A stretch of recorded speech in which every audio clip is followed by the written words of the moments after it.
What's very interesting is that within Israel itself, you have Netanyahu and Barak, who seem to be in favor of the idea, but there are all sorts of very hawkish individuals who have occupied important positions in Israel's national security apparatus who think it's a cockamamie idea.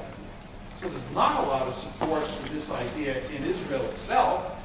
There's hardly any support in the national security establishment in the United States, right?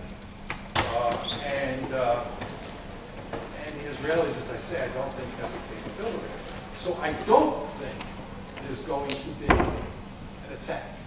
So what I'm saying here is with regard to Iran, I don't think you're going to have a grand bargain. I don't think you're going to have an attack. But I think, therefore, the problem is going to continue to fester over the next 4 years, much the way it's festered over the past 4 years.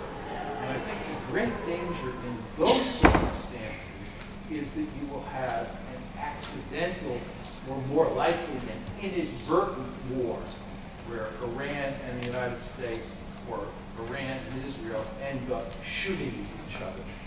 Simply because the tensions between the two countries would be so great, and you could have an incident or a crisis that led to a shooting match. My conclusion. Regarding the question on the table, it doesn't matter for U.S. policy toward Israel and toward the Middle East more generally, whether Obama or Romney is in the White House.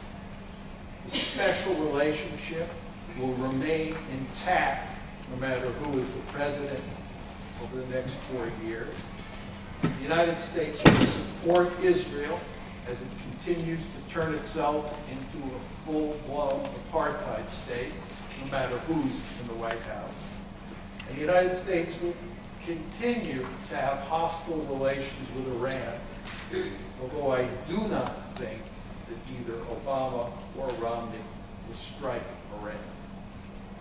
All of this is to say the United States is going to continue a policy toward Israel that is morally and strategically bankrupt. Thank you.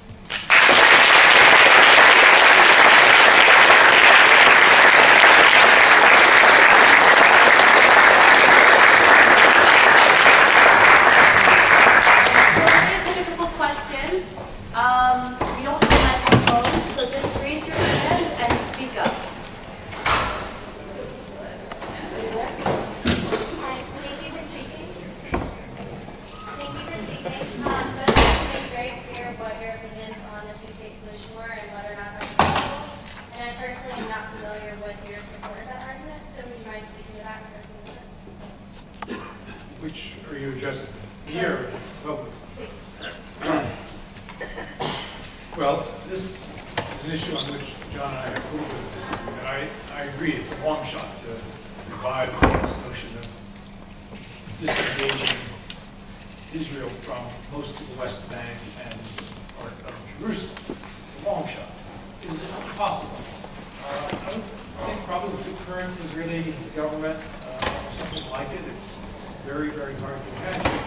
But in my research as recently as 2008, when Ehud Olmert was prime minister, in his last months in office, he came very close to making an offer to the Palestinian president, who was a weak figure and maybe couldn't deliver, that was maybe the best version of a two-state solution you could get. Most of the territory of the West Bank would be returned, 3% would be border adjustments offset by ceding Israeli territory to the Palestinians, link between the West Bank and Gaza, most of East Jerusalem returned to the Palestinians. And Abu Mazen says today that he was tempted. They just didn't have time to conclude it. He wasn't sure that Olmert could deliver on it, and probably honestly wasn't sure that he could deliver on it. If one could imagine getting back to that trade-off, relatively small border adjustments, so forth, I think you still have a constituency actually in both Israel and in among West Bank, Gaza, West Bank Palestinians. Gazans are only free of direct Israeli control. It would be an interesting debate to listen to, because some people would say it's on the Palestinian side, it's not what we dreamed up that it's a lot better than what we've got. And for a lot of Israelis, it solves the problem of becoming an apartheid state and of becoming swamped by all these Arabs. They really don't want to be a country that has an Arab majority. So I think with the right structuring of incentives by the United States and others, you could at least get the conversation started again. The only real difference I had in terminology with John is that the one-state situation, which we're perhaps on our way toward now, you can't call it a solution. It does not solve any problem. It's an outcome. It's an outcome of a settlement project, perhaps an ideological vision that's being implemented, but it's not something that the two sides will agree upon. And I don't think there is a one-state solution, if you mean by that something that the two agree on and it ends the conflict.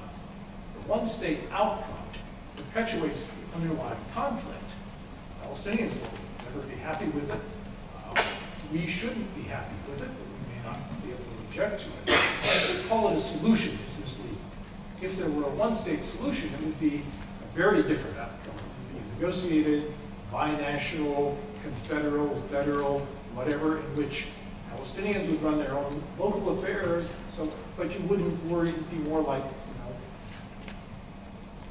anyway, you know what it would be like. It would be a consensual agreement, and it's not in the cards.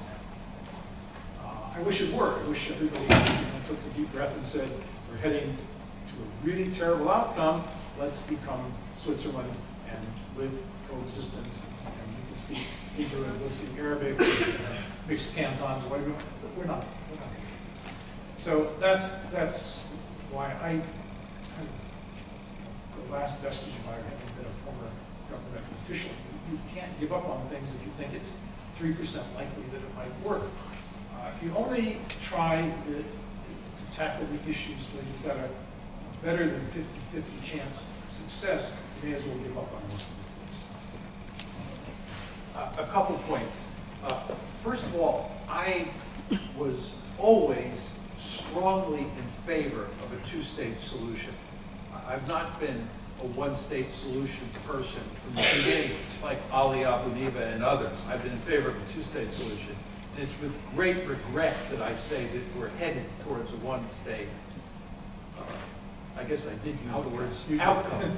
I apologize for using the word solution, because Bill, of course, is correct. It's not a solution in any meaningful sense of the term, at least in the short term. My vision of what is likely to happen, which is shared by Ehud Olmert, is that Israel will end up in a South Africa-like situation, and over time, apartheid will be unsustainable, right? And in the long term, it will be a solution, but it will be the long term, and a lot of horrible things will happen in the meantime, which is why I favor the two-state solution. Just another point you want to keep in mind, there's one other alternative, which is a real alternative, and one we want to think long and hard about, and that is expulsion. Right? There is a real danger here that in the event of a war in the Middle East involving Israel, if the Palestinians are seen as a fifth column, or there's an opportunity to expel them, to do ethnic cleansing, the Israelis would do that. They, of course, did that on a large scale in 1948. They did it again in 1967 when they conquered the West Bank and Gaza. And if you look at this article, and I'll give anybody who's interested in the site a copy of it, the attitudes that would support ethnic cleansing are clearly there in large numbers in the body politic. Now, to just sort of build on Bill's point, for optimism, I don't share his optimism, but just to buttress his argument for optimism, when Benjamin Netanyahu came to power, the election that led to his becoming prime minister in 2009 was actually won by Tzipi Livni and the Kadima party, not by Likud, Netanyahu's party. And the reason that Tzipi Livni didn't become prime minister was she just couldn't find enough votes to form a government, and she refused to join Netanyahu's coalition because of this very issue. Livni, like Ehud Olmert, this is building on Bill's point, was in favor of a two-state solution, okay? So one could argue that if Tzipi Livni or Olmert or somebody like that did get elected prime minister, maybe there would be some cause for optimism. I do not think so. Let me just briefly tell you why. First of all, again, you all should go to the West Bank and you should go to Gaza sometime, but all you have to do is see the sound.